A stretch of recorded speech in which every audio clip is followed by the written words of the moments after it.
देशको आर्थिक सङ्कट समाधानबारे नेकपा एकीकृत समाजवादीले प्रधानमन्त्री दाहाललाई ज्ञापन पत्र बुझायो। नोटबन्दी गरेर लुकाएको रकम अर्थतन्त्रको मूलधारमा ल्याउन सरकारसँग माग। गुणस्तरहीन औषधि धेरै बिक्री भएको भन्दै निगरानी बढाउन औषधि व्यवस्था विभागलाई मन्त्री गिरीको निर्देशन। विभागले ठोस कार्ययोजना बनाई मन्त्रालयमा आफ्ना मागहरू लिएर आउन आग्रह।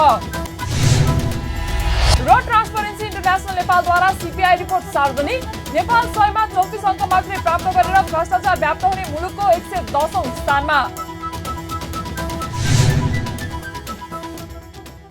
नमस्कार, कारोबार समाचारमा स्वागत छ। अब समाचार विस्तारमा।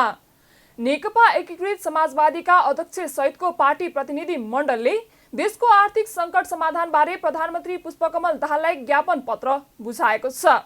मंगलबार प्रधानमन्त्री दाहालको सरकारी निवास बालुवाटारमा बसेर अध्यक्ष नेपाल सहितको प्रतिनिधि मण्डलले देशको आर्थिक सङ्कट समाधानबारे प्रधानमन्त्री दाहाललाई भेटेर ज्ञापन पत्र बुझाएको हो।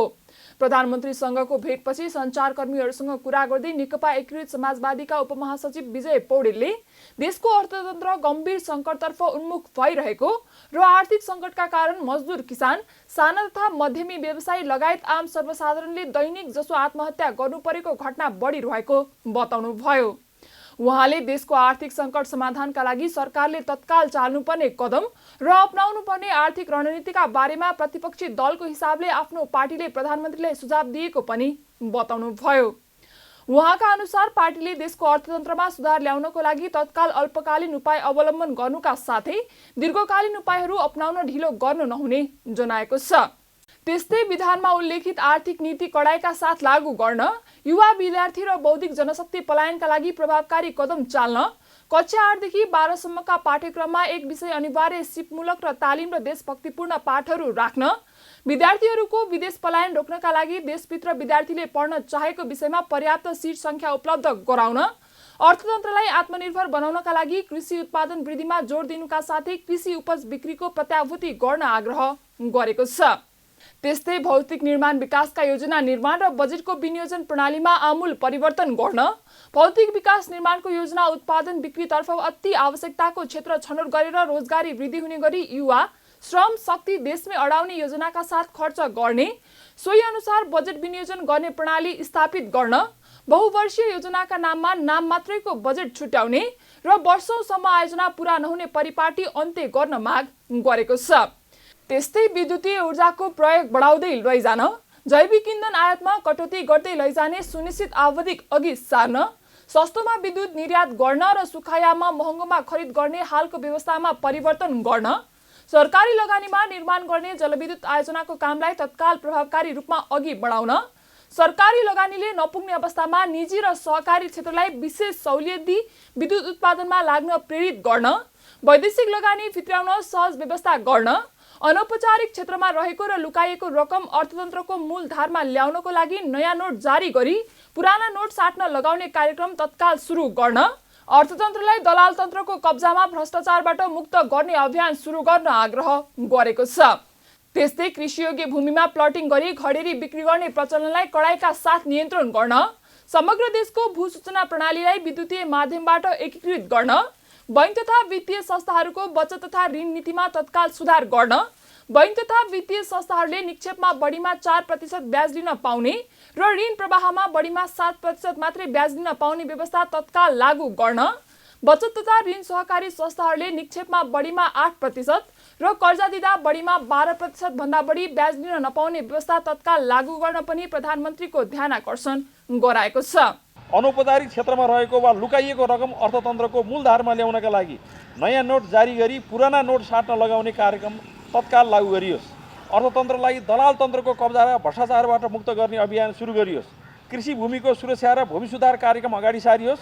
कृषियोग्य भूमि प्लटिङ गरी घडेरी बिक्री गर्ने प्रचलनलाई कडाइका साथ नियन्त्रण गरियोस्।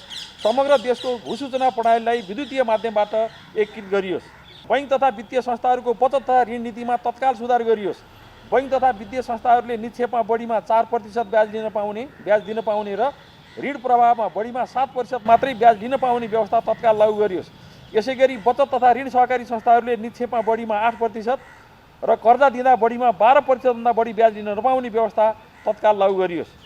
भेटमा प्रधानमन्त्री दाहालले नेतृत्वदायी टिमले आएर ध्यानाकर्षण गराएकोमा धन्यवाद ज्ञापन गर्दै आफूले यी सुझावहरूलाई गम्भीरतापूर्वक लिने बताउनु भएको पार्टीका उपमहासचिव डाक्टर गङ्गालाल तुलाधरले बताउनुभयो।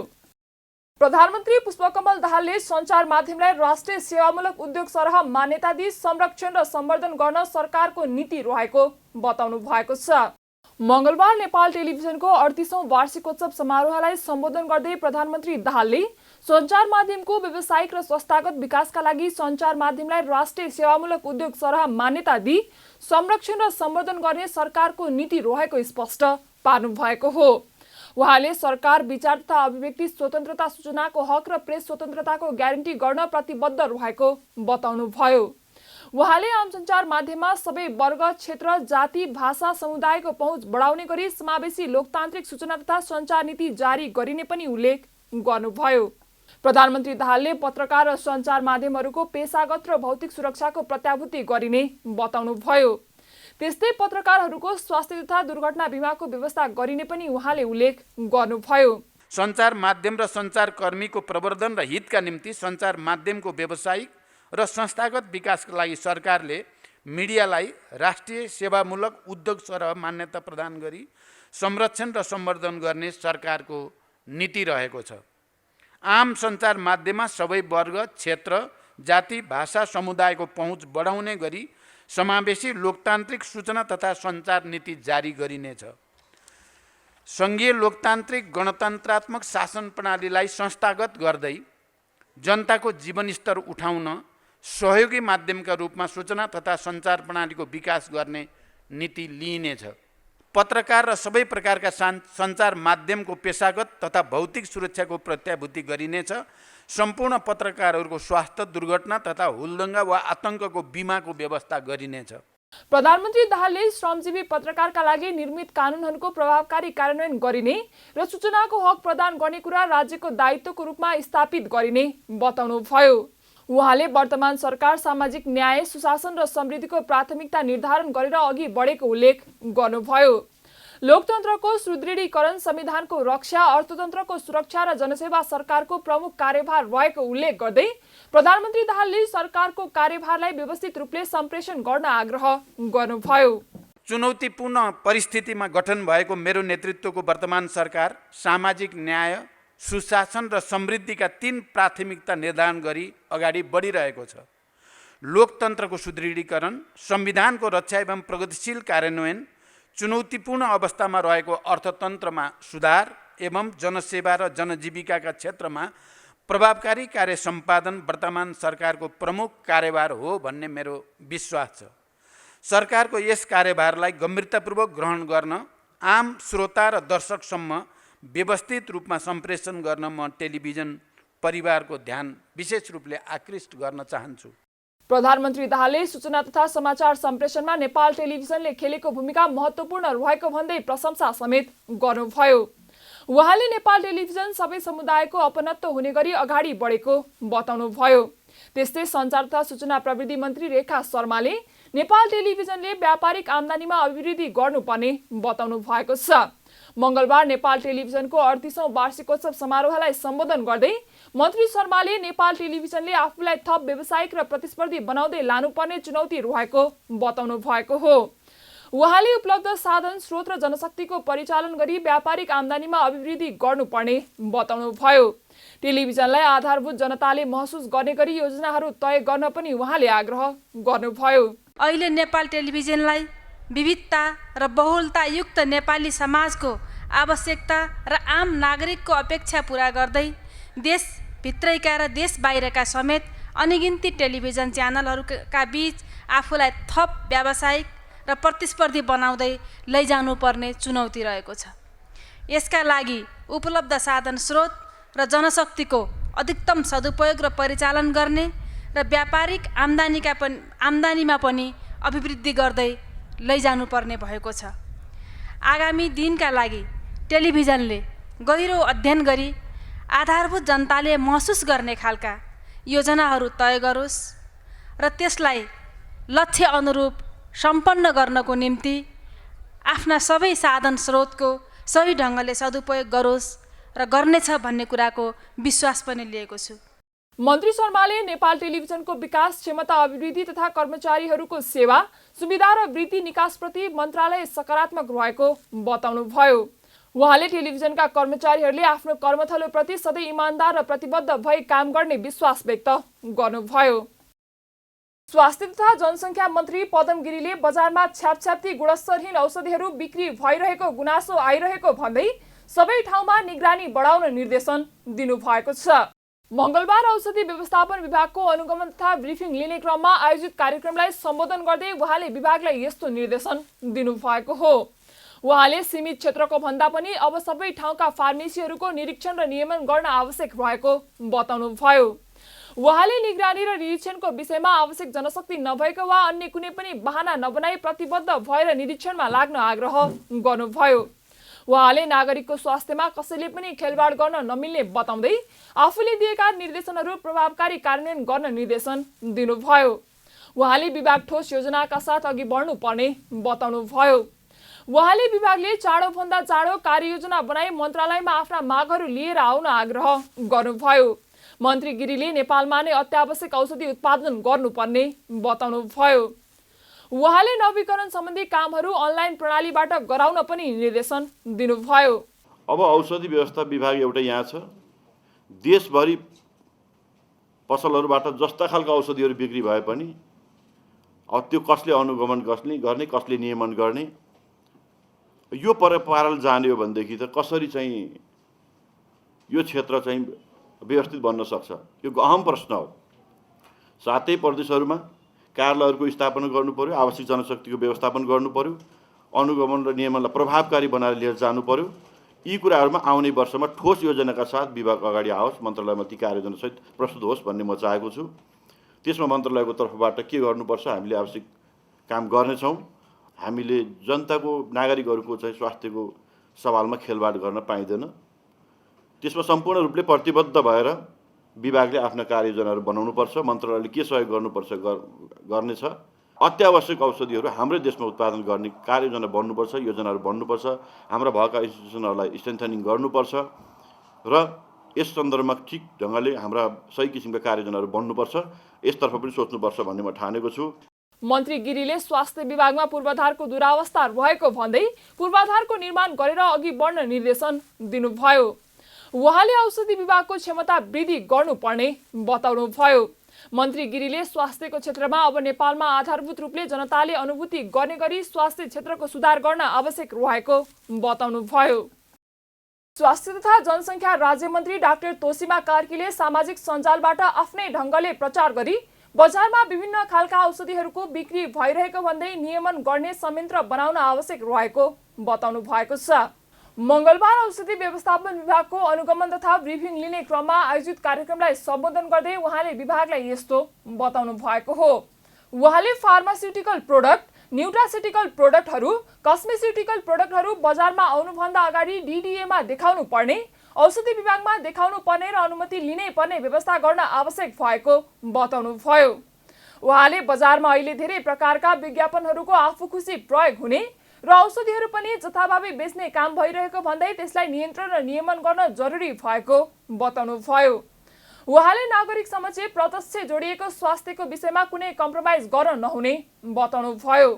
उहाँले देशभित्रै औषधिहरूको उत्पादन हुने प्रबल सम्भावना रहेकाले त्यस सम्बन्धी खोज र अनुसन्धान अघि बढाउन आग्रह गर्नुभयो। बजारमा अहिले धेरै विज्ञापनहरू सुनिन्छ र प्रयोगमा पनि आएका छन्। विभिन्न थरीका मालिसका तेलहरू, दाँत सेतो पार्ने औषधि मञ्जनहरू, विभिन्न थरीका कपाल उमार्ने तेलहरू र आयुर्वेदिक भिटामिन्सहरू, आयुर्वेदिक औषधिहरू, भिटामिन्सहरू पाचन प्रणालीलाई चुस्त बनाउनको लागि भनेर विज्ञापन हामीले सुनिरहेका छौँ।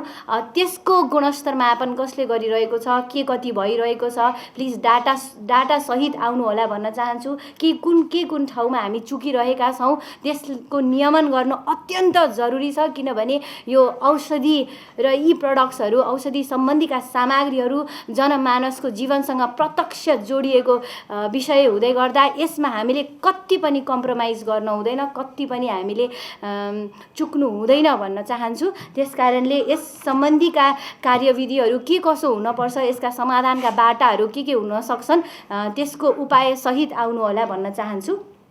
त्यसै गरिकन अघि मेडिसिनल हर्ब्सहरूलाई प्रमोट गर्ने विषय पनि उठिसकेको छ। जडीबुटीहरू को प्रयोगमा औषधि देशभित्रै हामीले उत्पादन गर्ने सम्भावना प्रबल छ, प्रशस्त छ। त्यस सम्बन्धी पनि खोज अनुसन्धान अगाडि बढाउन जरुरी छ। अनुसन्धानमा हामीले सायद अलि पछि नै परिरहेको अवस्था छ।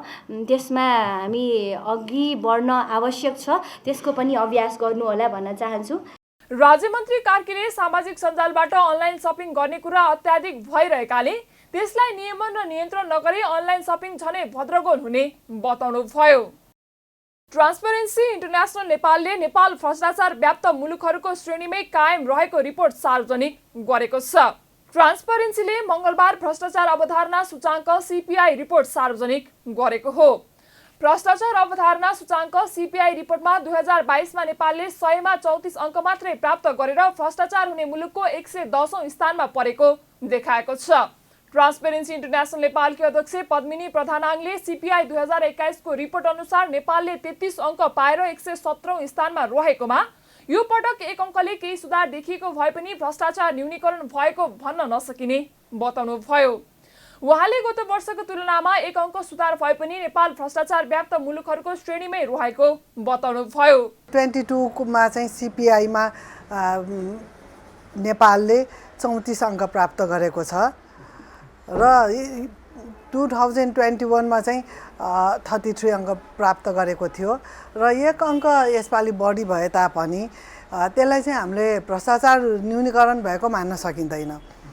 एक त हामी 50 भन्दा कम अङ्कमा छौँ र औसत अङ्क पनि 43 भएको हुनाले 43 सम्म पनि हामी जान सकेका छैनौँ। उहाँले पछिल्लो समय दक्षिण एसियामा नै भ्रष्टाचार न्यूनीकरण गर्न प्रभावकारी रूपमा अगाडि बढ्न नसकेकाले भ्रष्टाचार न्यूनीकरणलाई व्यवस्था गरिएको देखिएको बताउनुभयो।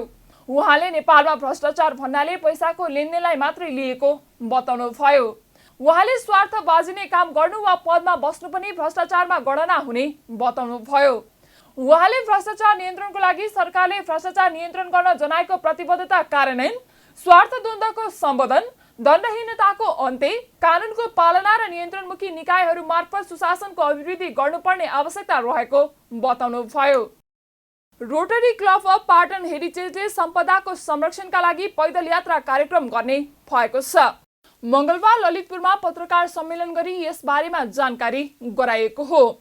पत्रकार सम्मेलनमा कला तथा संस्कृति, सम्पदा संरक्षण, सम्वर्धन तथा प्रवर्धन गर्न विद्यमान भाषा, कला र संस्कृतिको जगेर्ना गर्न र जनमानसमा यसबारे अवगत गराई सम्पदाको प्रचार प्रसार गर्ने मनसायले पैदल यात्रा गर्न लागि जानकारी गराइएको छ।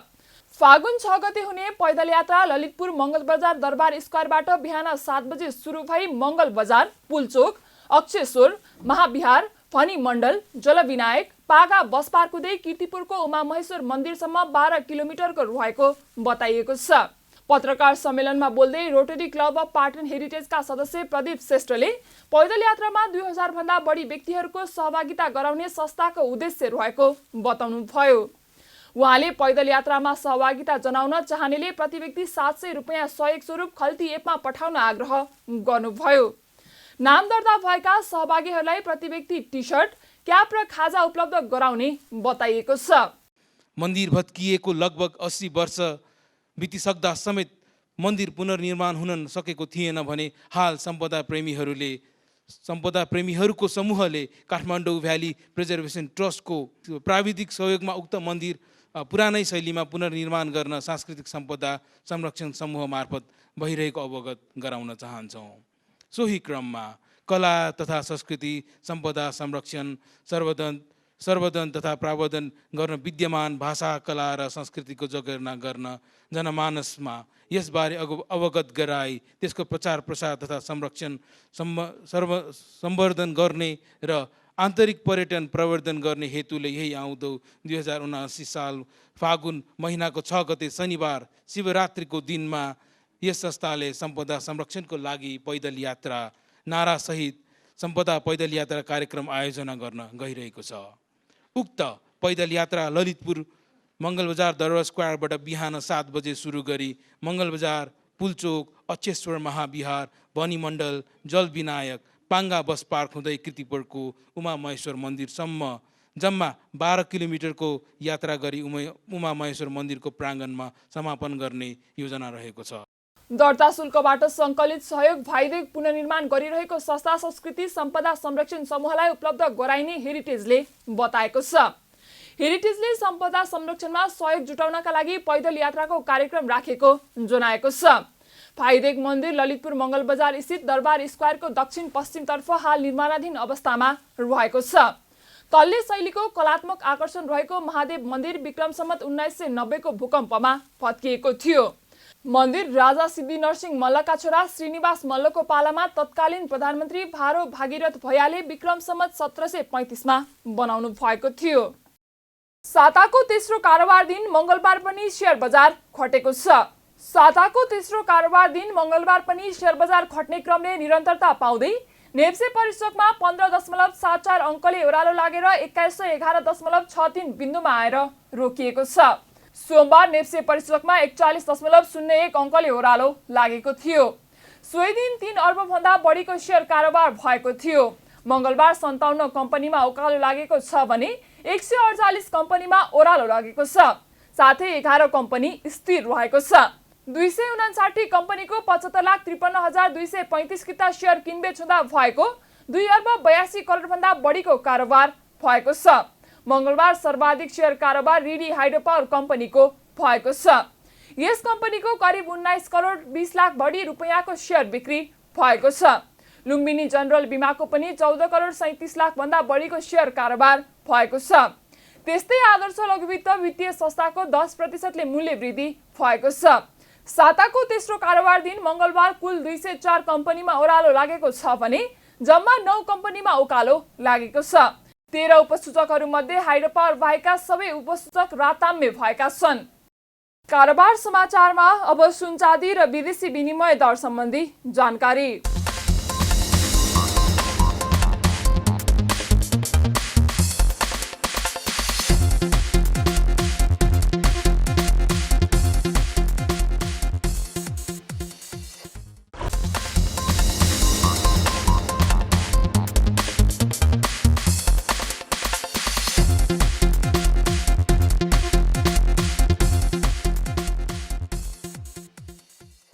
बिदा हुनुअघि अहिलेसम्मका प्रमुख समाचार पुनः एकपटक। देशको आर्थिक सङ्कट समाधानबारे नेकपा एकीकृत समाजवादीले प्रधानमन्त्री दाहाललाई ज्ञापन पत्र बुझायो। नोटबन्दी गरेर लुकाएको रकम अर्थतन्त्रको मूलधारमा ल्याउन सरकारसँग माग। गुणस्तरहीन औषधि धेरै बिक्री भएको भन्दै निगरानी बढाउन औषधि व्यवस्था विभागलाई मन्त्रीगिरीको निर्देशन। विभागले ठोस कार्ययोजना बनाई मन्त्रालयमा आफ्ना मागहरू लिएर आउन आग्रह। र ट्रान्सपरेन्सी इन्टरनेसनल नेपालद्वारा सिपिआई रिपोर्ट सार्वजनिक। नेपाल 100 मा 34 अङ्क मात्रै प्राप्त गरेर भ्रष्टाचार व्याप्त हुने मुलुकको 110औं स्थानमा। कारोबार समाचार सकियो। हामीलाई बिदा दिनुहोस्। नमस्ते।